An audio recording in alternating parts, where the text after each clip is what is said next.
After my sister died, I married her husband, Nick Ambrose. That made me the stepmom to my 5-year-old nephew, Jaden Ambrose. On my birthday, I accidentally wore one of my late sister's dresses. In front of everyone, 5-year-old Jaden threw my birthday cake straight into my face. He looked down at me, covered in frosting, with the same cold, emotionless stare as his father. "Don't think you can replace my mom just because you married into the Ambrose family," he sneered, "you gold-digging tramp." Then his voice dropped into something darker, hateful. "I wish it had been you who died. Then, we'd be lighting candles for your memorial, not your damn birthday. I swear, when I grow up, the first thing I'm doing is kicking you out of this house." The cake, overly sweet with extra frosting, slid toward the corner of my mouth, but all I tasted was bitterness. I stared at the little boy I had raised with my own hands and, strangely, I just felt done. If a child doesn't love you, maybe it's time to let go.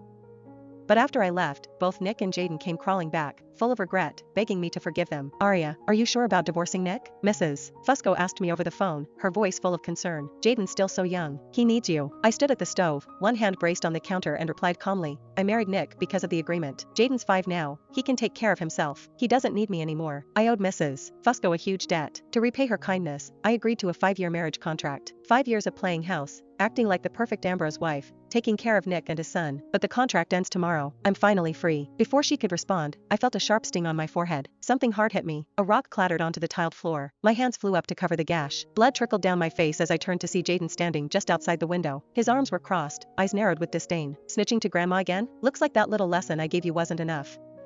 I should be sending you to the ground. Keep my mama company." I stared at him, stunned, as everything from an hour ago came rushing back. It was my 25th birthday. I'd never celebrated one before, so I treated myself to a small cake. But I accidentally wore my late sister's dress, and the sight of it sent Jaden into a rage. He snatched the cake and scrawled RIP across it with black paint. Then, for the final touch, he stuck white chrysanthemums on top, flowers meant for the dead. My birthday cake had turned into a funeral offering. He laughed, delighted with his work. "You think you deserve a birthday? If it weren't for you, my mom wouldn't be dead, and would have a broken family. Remember this. From now on, today isn't your birthday, it's your death day." Then, with everyone watching, he slammed the cake into my face and ruined the only day I'd been looking forward to. I didn't yell, I didn't cry, I just walked to the kitchen in silence. He followed me in, angry that I hadn't reacted. Jaden wasn't satisfied.